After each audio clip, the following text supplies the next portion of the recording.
see everyone. And we're really excited to be running this program. This is just a series and what we do for public policy. Those of you who have had the chance to meet Katie Ambrosio, who is our public policy specialist, whether it's building our legislative agenda or planning to address different issues that are going to come up in the legislature or in our municipalities. We really love having these input sessions with the members. And one of the roles we think that we can play most effectively is to be an information source for you so that you can take in a lot of different details. We can bring in a lot of different perspectives across the entire business community so that we can come to a good position that we can then advocate for. So Katie's put together a really good panel this morning that she's going to moderate, and I'll let her introduce our speakers. But again, just hope everyone can take a lot of information from this. As a chamber, we're not coming to a resolution today. Today's not for us to say, hey, this is our position. We have some general positions that we want to continue to see economic growth. We want to see equity in our communities, and housing is a big piece of both of those. So we're very interested in this and staking out a plot and a point where we can be effective and supportive of those issues. So first step today, and I'm going to hand things off to Katie to introduce our panel and get us started. Katie. Thanks, Garrett. Good morning, everyone. So as Garrett mentioned, we have Karen and Laura here with us today. So Karen DuBois Walton, she currently serves as the president of Elm City Communities, which is the housing authority of the city of New Haven. And she's also the president of the Glendora Group and 360 Management Group, responsible for administrative and policy direction of public housing, housing choice voucher program, finance and planning and development activities. So she leads efforts within New Haven and the region to remove barriers to fair housing and invest in under-resourced communities. So we're very happy to have her here with us today. And then also joining us today is Laura Francis, who currently serves as the Deputy Director and Director of Transportation Planning for the South Central Regional Council of Governments. The SCROG provides a platform for intermunicipal coordination, cooperation, decision-making, and it's made up of 50 municipalities in the region. Laura also previously served as the first select woman for the town of Durham for 15 years. So very happy to have you on, Laura, as well. So let's kick things off. So we'll start with Laura. So Laura, the SCROG has taken a very active approach in supporting the region's municipalities, right? And developing housing policies and creating additional housing options. Can you please share with us what the SCROG is currently doing? Yes, I would be thrilled to talk to you about our work, but first I want to say thank you for involving us in this panel, because we believe we can and should play a pivotal role in helping our municipalities further their housing goals. And you as a business community know how very important that is. And I'm here to ask you to also recognize your pivotal role in how we further develop housing in our region. You can offer political support to our municipal leaders and board and commission members as they look at maybe changing their regulations or their permitting processes. You can provide subsidies, when that would encourage development. And you can maybe even help us by providing some land availability that you might have in your campuses. But I'm happy to share with you some of the efforts that the SCROG agency has embarked on. When I came on board in July, they were just finishing up a year-long effort in creating a regional housing plan that has not been adopted yet, because we are developing a supplementary document to go along with that plan, and that is an action plan that would further the planning process by giving our municipalities help in furthering their action plans, and would create a menu of activities that the region can take to help further that process along. One of the things that SCROG has done is secured consultative services by two very talented consultants, David Fink, who some of you might have worked with in the Housing Partnership for a number of years, and his son, Ben Fink, who is a seasoned community organizer. One of the things that David has done during his time consulting with SCROG is to create a workshop series designed to train and assist municipal leaders and staff with the necessary skills needed to support further housing diversification. And I'll just give you an example of some of the 10 workshops that we have planned or have already conducted. And by the way, if you go to our website, you would be able to find recordings of previous workshops. So you can do that at your leisure, or you can maybe come and see those seminars when you think it's necessary. But let me give you a couple of examples of our workshops. We just had one that talks about wastewater management. So, right, oftentimes municipalities, especially in the rural areas, would say, well, we can't have high density housing because we don't have water, we don't have sewers. Well, we had some experts that came on to prove that there are solutions on how to create greater density in towns that do not have public water or sewers.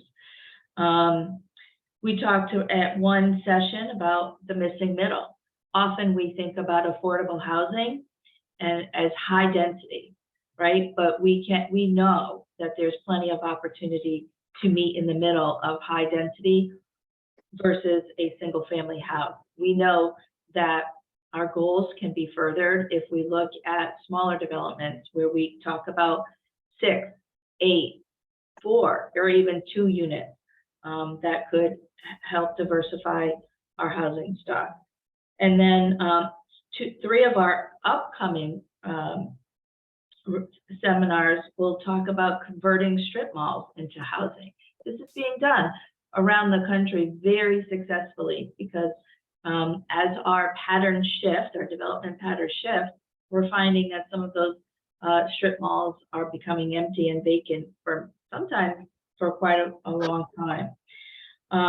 And we're also going to have a special seminar just for our urban municipalities to talk about their unique challenges.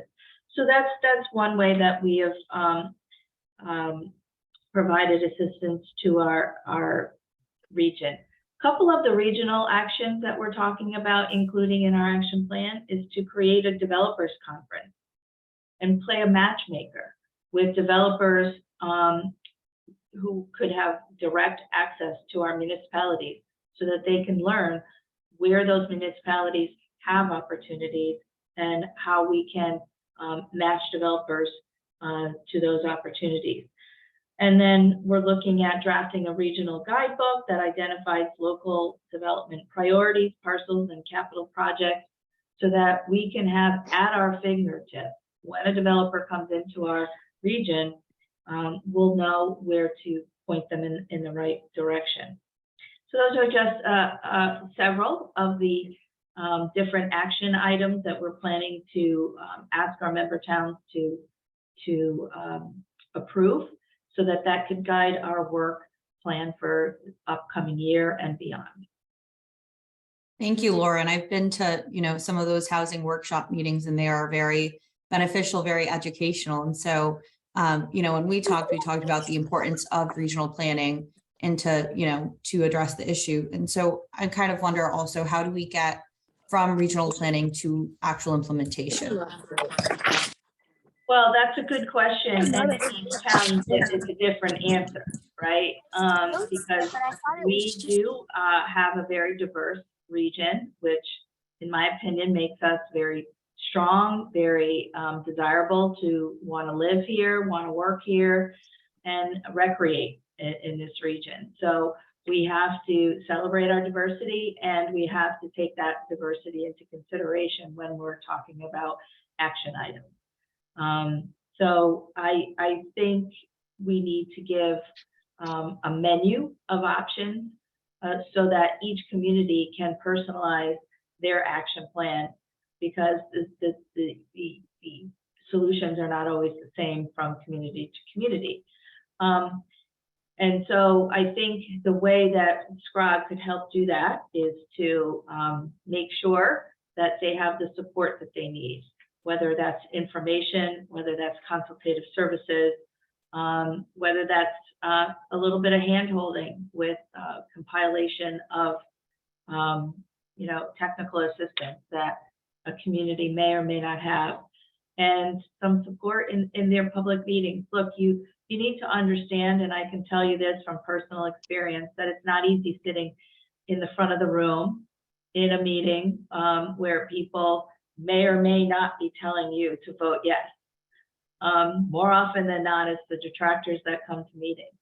And so sometimes we need to give those leaders who I can assure you have good intentions, but give them some of that political courage to do the right thing and to move the needle, to create some transformative change that they know is needed, but not often the path of approval and the path to implementation is always straight.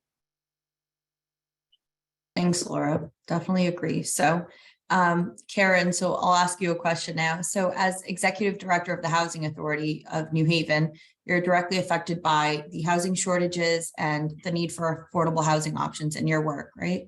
So can you talk to us about what the current housing trends are in New Haven and where we're at here in the city? Absolutely. Thank you first off for inviting me to this. It's so good to be with you. Thank you, Garrett. Good to see all the chamber friends on today about this important issue, and great to be with Laura. I also have had an opportunity to be in the SCROG meetings and find them very valuable and a good way to build regional focus on this most important issue. I'm so happy to be in front of the chamber because the way that I've been thinking about housing in our organization and in the partners that we're working with is really that this is an economic development issue. And so it's an issue that we should be thinking about across certainly housing developers, thinking about across the business community as a whole, thinking in our cities, thinking throughout the region and all of our suburbs and surrounding towns, and thinking about at the state and national level, because we really are at a crisis around the affordability of housing. And so much of that is driven by, I'm not going to take you down a deep economics lesson, but any of us who know even the basics of economics know there's something about supply and demand that drives cost and drives affordability. And one of the things we're finding in this region is that because for decades we have not kept pace in terms of housing development, we find ourselves in a real shortage where there are more people that we need to have able to live affordably in our communities than we have places for people to go. And that drives costs up.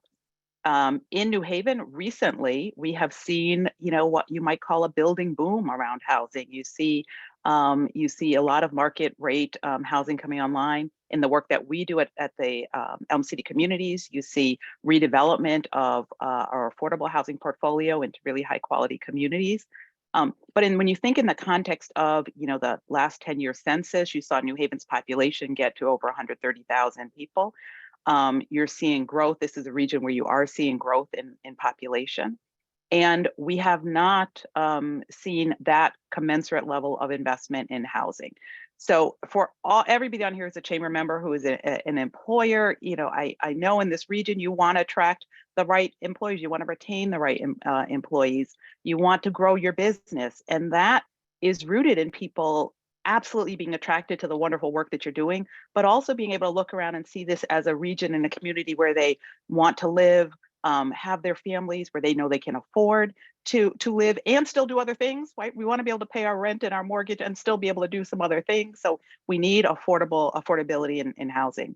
So I think what we're seeing right now is a moment where we are seeing within the city itself, housing construction. We are seeing escalating rents.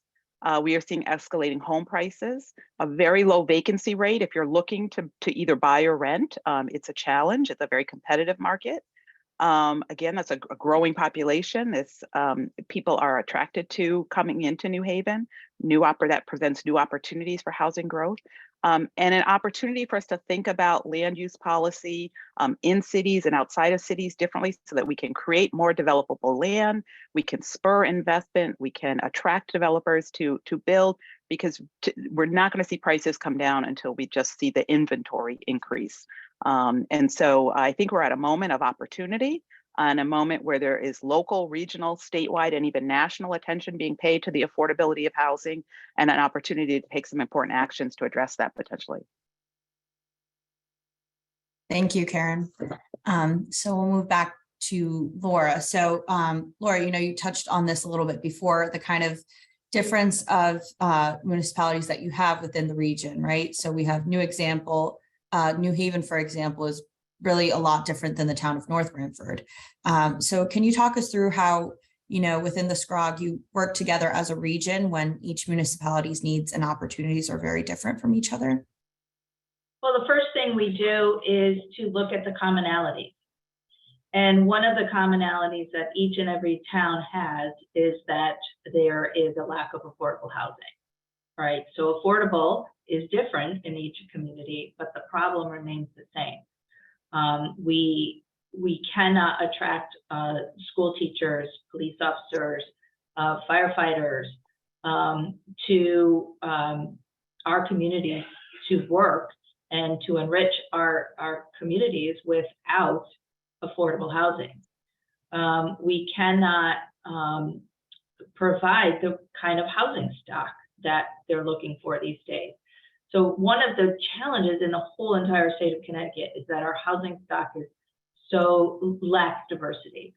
We are a state that primarily has single family homes, 3 bedrooms, 4 bedrooms, and that's not the way people want to live necessarily anymore. We have an aging community in every single one of our communities, where we have boomers who are looking to downsize, and we don't have any place for them to downsize. So we are looking at those commonalities to see how we can achieve that in each and every community. And it means different things, but I can assure you that when our CEOs are sitting around the table, the first selectman of Guilford, he has the same concerns as the mayor of New Haven, as the mayor of Milford, and Branford and Guilford and Madison. A little bit different, but the same. So we want to really emphasize that and look at common ways to address those problems. And one of them is public education. And that's what we're doing with our second consultant, Ben Fink, and that is to help them start the conversations in their communities, so that we don't, when a developer does find an opportunity in one of our communities, there isn't a automatic outcry from residents who might have unfounded fears that a affordable housing or a high density housing development could negatively impact their community. Because we must remember that whether you live in New Haven or whether you live in Madison or Guilford, it is likely that the home that you are living in, if you are a homeowner, is your single most valuable asset that you have. And so we want to make sure that no one is feeling threatened. And we do that by debunking a lot of myths that are associated with affordable housing or high density housing. And we start to build a network of ambassadors or advocates, so that, and I'll go back to my comment before, for when municipal leaders, whether they're on boards or commissions or in an administrative role, has the courage to bring that kind of development into their communities, because we know that it'll enrich our communities and, as Karen said, create economic vitality, because more housing means more taxpayers, mean more employees, and more people that could service our residents in a number of different ways. Thank you, Laura. And, as we talk about affordable housing, something that has really kind of been brought into the, discussion frequently is Section 830G. which sets the goal that 10% of each municipality's housing stock qualifies as affordable housing. So Karen, can you explain to us a little bit more exactly what 830G is? Oh, yes, this gets thrown around so often. I'm glad to have an opportunity to give at least a thumbnail sketch of what that means in development circles and land use. You know, that Connecticut is actually one of the first states, if not the first state, to enact zoning laws. And so the state, the initial power rests with the state, and the state, through its zoning law in Section 8 of the Connecticut General Statutes, has granted zoning and land use authority to local municipalities, right? So that's where we get our sense of local control, of local municipalities being able to decide how to use the land within their boundaries. And so this particular section, 8-30G of the sort of zoning statutes, came about in 1990, and it came about as a result of a challenge that went to the Connecticut Supreme Court that was around fair housing and land use. And so it is the law of Connecticut that every community has to offer housing that is affordable to people at a variety of income levels and different types of housing. And so 8-30G is the part of the statute that sort of lays out, or it's one tool anyway, within the statute that lays out how we're going to ensure that that happens in every community. So we start with that as the law, right? That we want that this state needs to be a state where every municipality has a range of housing options available for people at different incomes. So what was happening is developers who were trying to come into certain communities were finding that it was difficult to get their affordable housing developments approved, and that land use or zoning was the tool that was being used at the local level to block those developments. And that challenge, as I said, went to the Supreme Court, and as a result, the legislature passed this, which is actually called the Affordable Housing Land Use Appeals Procedure, and it seeks to put developers on a more solid footing when trying to develop something that's affordable.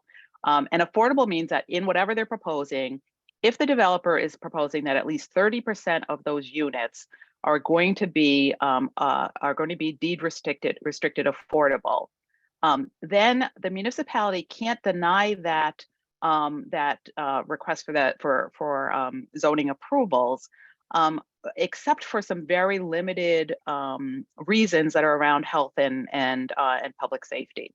And they have to be able to show that the health and public safety reasons outweigh the need for affordable housing. And so it sort of flipped the appeals process from the developer having to prove that to the town having to prove it. So it gives developers a stronger footing to try to get approval for their affordable housing development that they're proposing in a town. And the 10% is simply saying that if the town has already reached 10% of its housing stock being affordable, then they are exempt from this. And people often think that it's set a goal that every town must have 10%. That's actually not, because if every town got to 10%, we still wouldn't have enough housing affordability in the state. But it is saying that if you are a place that has already gotten to 10%, you're exempt. You don't have, developer doesn't have that appeals process. But if you haven't yet gotten to even that bare 10% sort of minimum, then we need to give developers some ability to get their developments built in these communities. And this is an appeals process that allows that to happen. Thanks, Karen. I mean, that's really great background to have. I think for all of us, we hear this always thrown around and conversations, and it's good to get the background for everyone. Laura, can you talk us through kind of which municipalities have currently met this 10% threshold, and maybe how some of the other municipalities are trying to work towards this goal? Sure. So Meriden, New Haven, and West Haven are our member towns that have currently surpassed the 10% threshold that is outlined in 830G. But we have several others that are on their way. Hampton is about 9.5%, East Haven about 8%, and Milford and North Haven at 6%. So we as a region, as a whole, I think are doing maybe even a little bit better than some of our counterparts in other areas of the state. However, it doesn't tell the whole story, right? As Karen said. We have Guilford, who is an example. Under the leadership of First Selectman Matt Hoey and their planner Jamie Stein, the town just recently worked closely with their health department in getting the first step of a parcel approved for a large shared septic system to create some higher density housing in an area where septic or sewers are not available. Other proactive steps that some of our municipalities have taken, in fact, all of them, they all have affordable housing plans as required by 830J, another affordable housing statute that was recently passed. So that means that every single one of our municipalities have a plan that has been adopted by their boards and commissions, and presumably an action plan that we can help them work towards. But, as Karen said, this is not a standard and not a goal that we should look to achieve and then not pay attention to any further, because she's absolutely right. If every single town met that 10%, we would still have a lack of affordable housing, and our housing stock may not still be as diverse as it should be to meet the needs of our families. Now, you see in your own communities, I'm sure, not New Haven, but in a lot of communities in Connecticut, we have declining enrollment in our schools.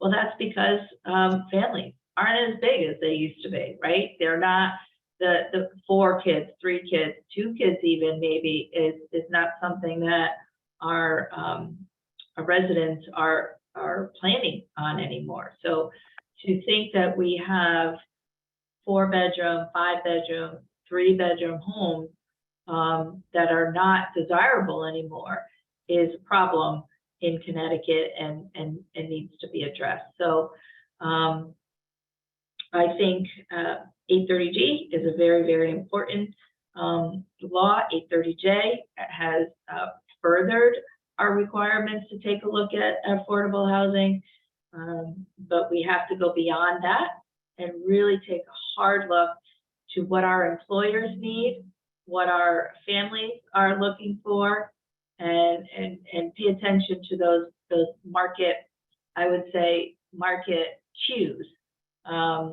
When a house is sitting on the market for a long time because it's just not needed anymore, how can we diversify that housing stock to meet those needs?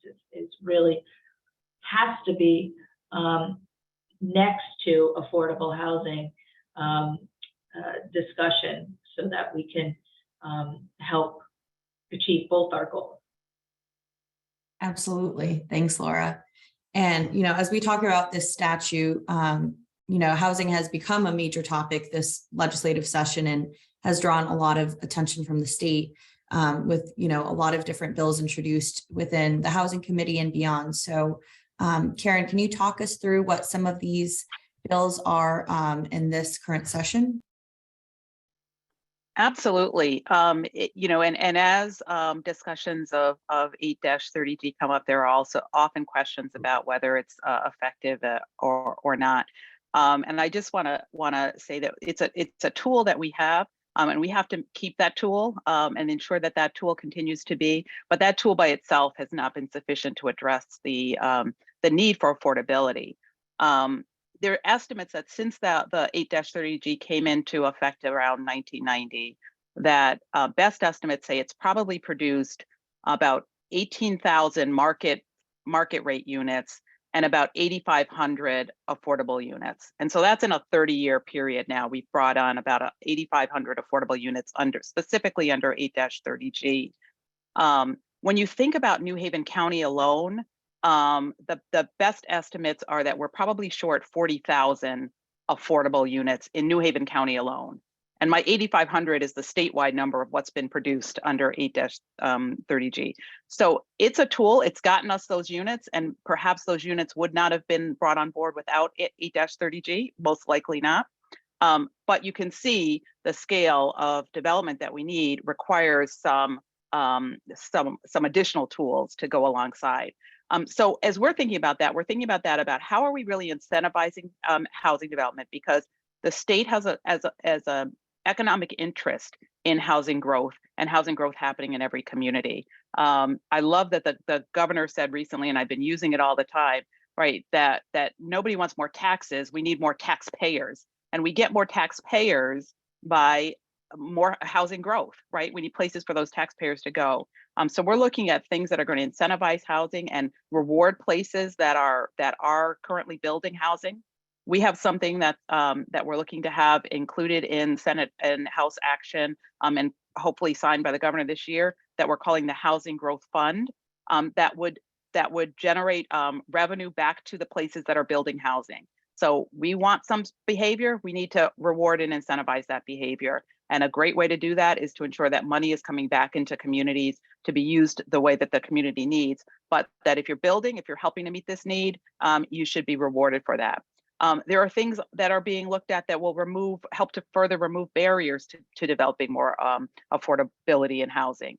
Things like fair share proposals,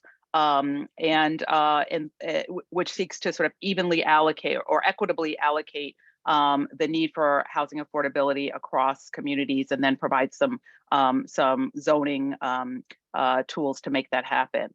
There's some great transit-oriented bills that are up this session, including Desegregate Connecticut's Work, Live, Ride Act, which seeks to really incentivize the development of housing around transit hubs, transit-oriented hubs. It's good for our environment. It's good for our housing growth. And in those ways, municipalities that zone around their transit area in ways that will allow greater housing density will have access to discretionary state funds around infrastructure. We think those things are important. We're pursuing some bills that will allow housing authorities like we are that do development to be able to do development more broadly. All of these things are meant to both incentivize housing development, get us building more, and removing the barriers that get into the way of building affordable, so that we're doing both, incentivizing just the general increase in housing, but also doing it with an eye toward this has to be done with affordability in mind. Absolutely. Thank you, Karen. And, as you talked about the importance of, transit-oriented development, that has also been something, brought up this session. And so, Laura, I have to ask you, as Director of Transportation Planning at the SCROG, what can you share with us the role that transportation plays in housing and kind of the importance of that? Absolutely. And as Karen said, the state has recognized too that if we could create some more housing around our transit hubs, that would enable employers to take advantage of the labor market that is way beyond their footprint, and that goes both ways. That New Haven employees sometimes work in our outer suburbs, and we have employees in our suburbs that come to our urban centers and work. We have to find a way to make sure that we can connect those dots. We can't look at environmental issues without looking at creating more ways to take cars off of our congested highways and into some more efficient and environment-friendly options in public transportation.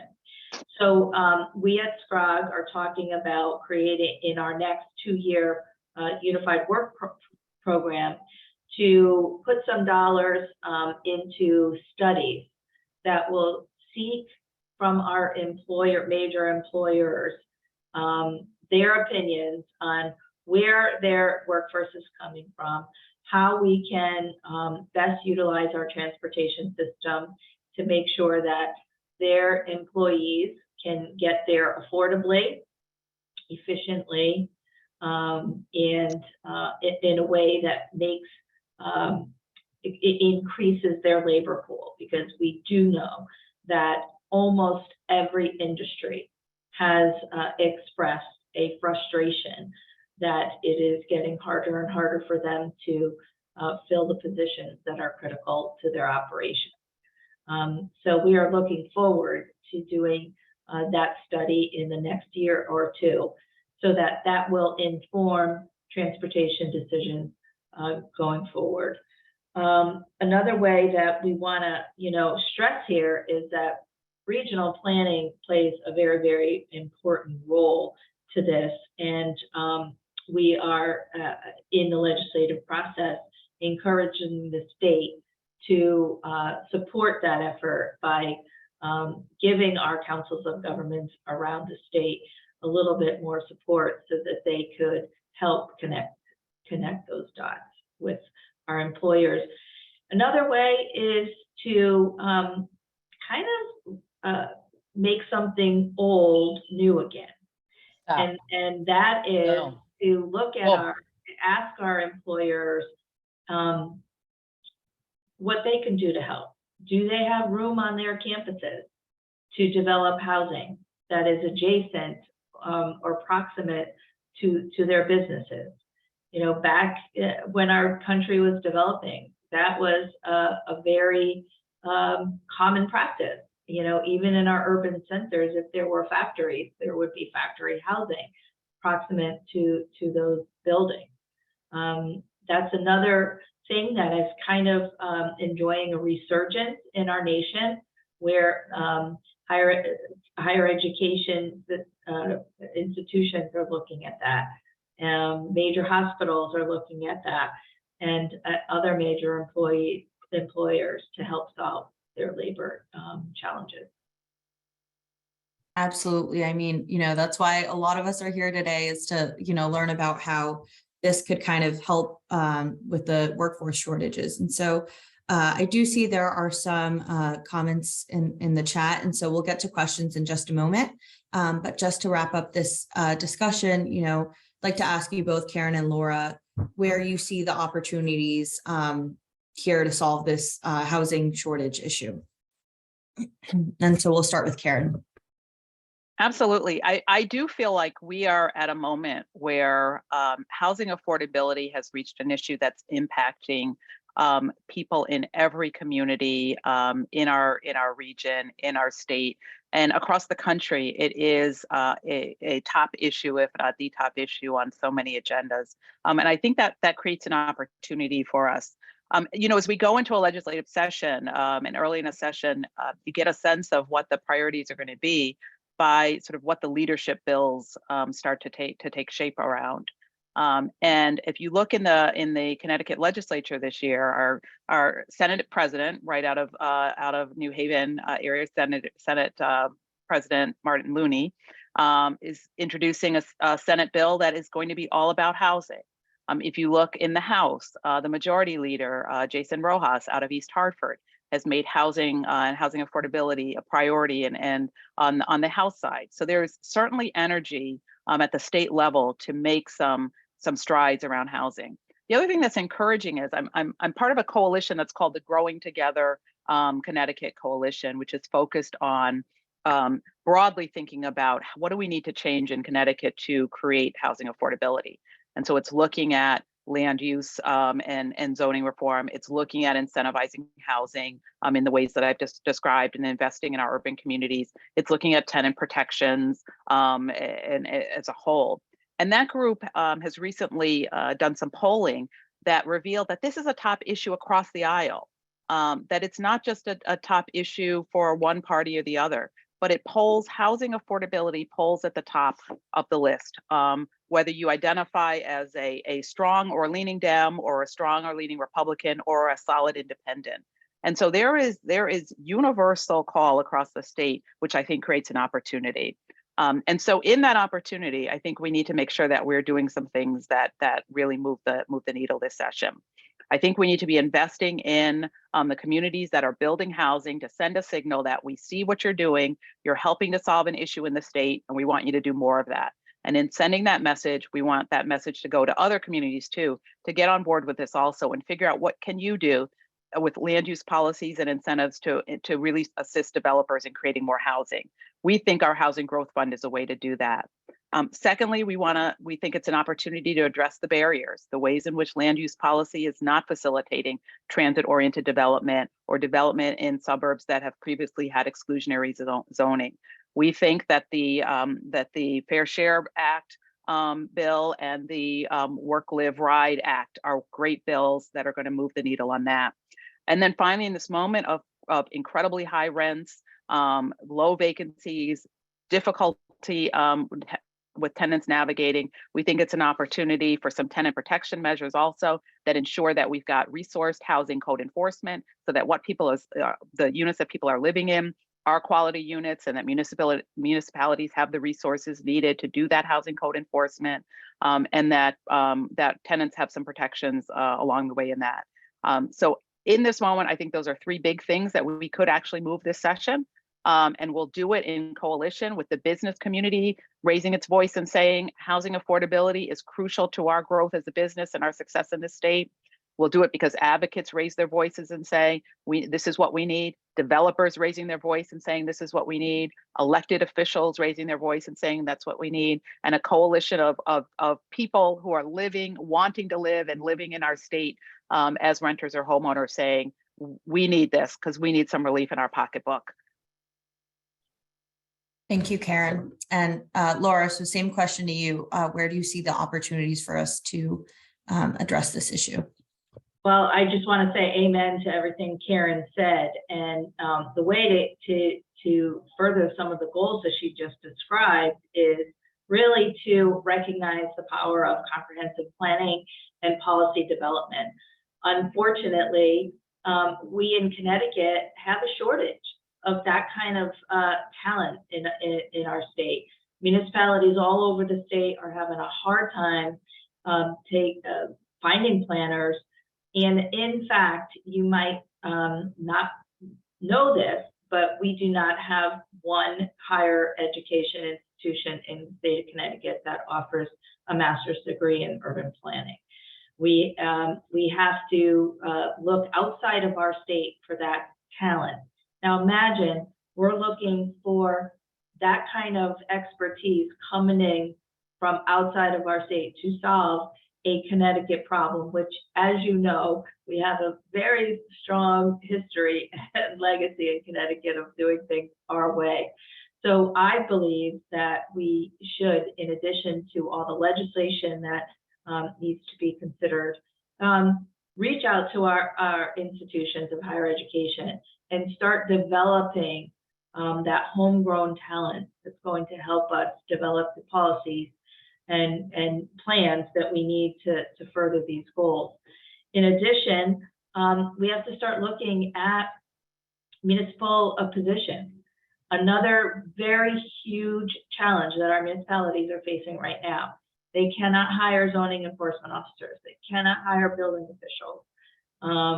These are critical roles that municipalities have in this effort. So we have to start developing that talent too. And I'm a firm believer that a crisis is an opportunity, and we have to continue to spread the message that we are in crisis here, and economic vitality of our state depends on us finding solutions to mitigate and end that crisis. Thank you, Laura, and thank you, Karen, for all of the wonderful insight today. So we're going to move into questions from the audience. So if anyone has any questions or even general comments or feedback on what you think some of the opportunities are from our business community, please raise your hand and we'll call on you.